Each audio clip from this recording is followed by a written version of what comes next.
In episode 15 of Classic Credits, I said that Junior Pac-Man was my favorite Pac-Man game. That is true. It's not my favorite Pac-Man style game, though, the Maze Collection genre. The honor goes to Crystal Castles. Many people know this is one of those games that I have an irrational love for. I don't know why. Maybe it's the hero, Bentley Bear. Maybe I got attached like one gets attached to my much beloved stuffed animal. I mean, hey, I first played this game when I was 5. Crystal Castles at its core is basically Pac-Man. It replaces the 2D mazes with 3D isometric constructions. There are 37 castle designs in all. It's not just a perspective either, like what the later Pac-Man game Pac-Mania did. The castles are multi-tiered. There are stairs and elevators to get you between the different levels of the castle. Elevators can be particularly tricky as enemies are pretty relentless and will sometimes camp at the bottom or the top of these elevators to get poor Bentley. Also, like Pac-Man, it has escape tunnels to move between parts of the castle, but unlike Pac-Man, they aren't completely safe. Enemies can go through them too. There are several types of enemies in the game. Nasty trees, who can be stunned by jumping over them, gem eaters, who you can kill when they are eating a gem, and crystal balls, which you have to avoid. Like many games of the day, the stages aren't explicitly timed. It uses the super enemy mechanics such as Joust's Pterodactyl or Berserk's Evil Otto. If you take too long on a stage, a swarm of bees will come down and go crazy and try to kill you. They can be avoided, but it gets difficult. You can get more time on a stage and delay the bees by grabbing the honeypot.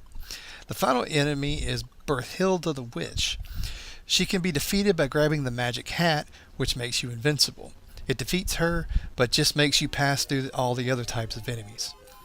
There are also ghosts and dancing skeletons rounding out the list of baddies that have it in for Bentley. The scoring of the game is also pretty interesting. The gems increase in value for each one that you get in a level. The first one is 1 point, the second is 2, the third is 3, and so on until you reach 99. The more you can get in a row, the higher your score. Unlike Pac-Man though, most enemies in this game can eat or pick up gems. If they get the last gem of a level, you receive no bonus points. This makes for a very sad Bentley Bear.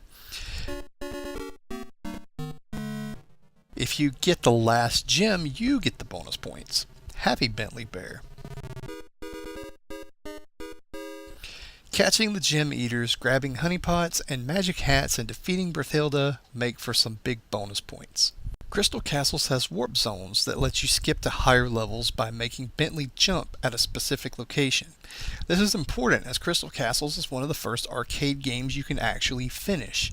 Most arcade games play either indefinitely or until you reach the kill screen, which is the game literally breaks if you reach a level that the developers never thought that you could reach, or the way that the game was programmed and simply could not go any higher.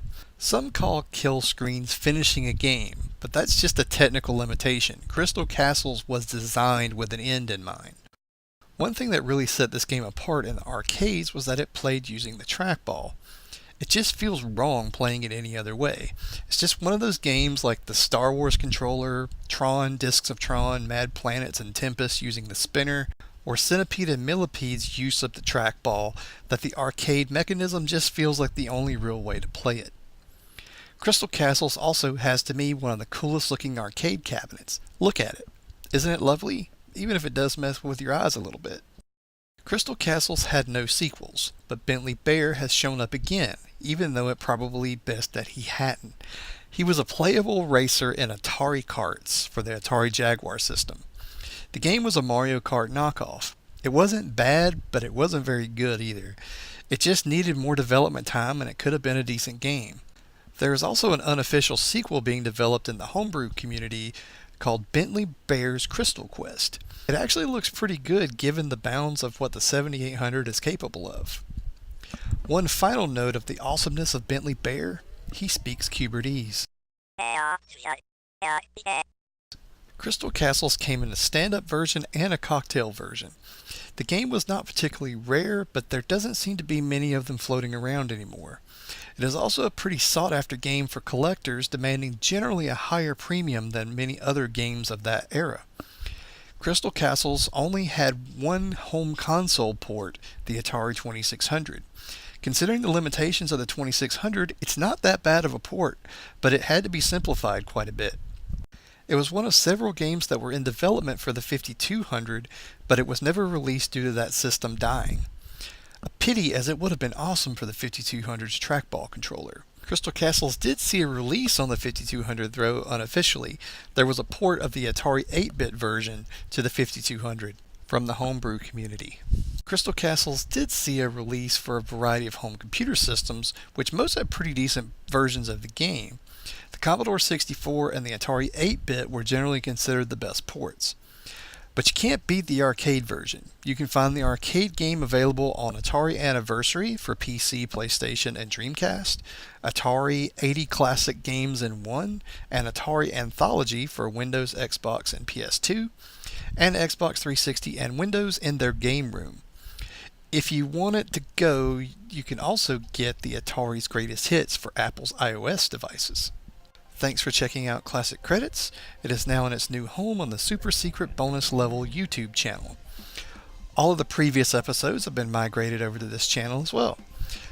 Also follow us on Facebook and Twitter, and a new website will be launching soon. Please subscribe and share the show. I also wanted to use Crystal Castles to debut the first of our classic arcade game inspired title cards that will be rotating out during these shows. Special thanks to my brother for making them. Once again, I hope you liked the episode. This one was one of my personal favorite games growing up, and still is today. Tune in next time, where I hope to show you a game that you may have forgotten or never even heard about.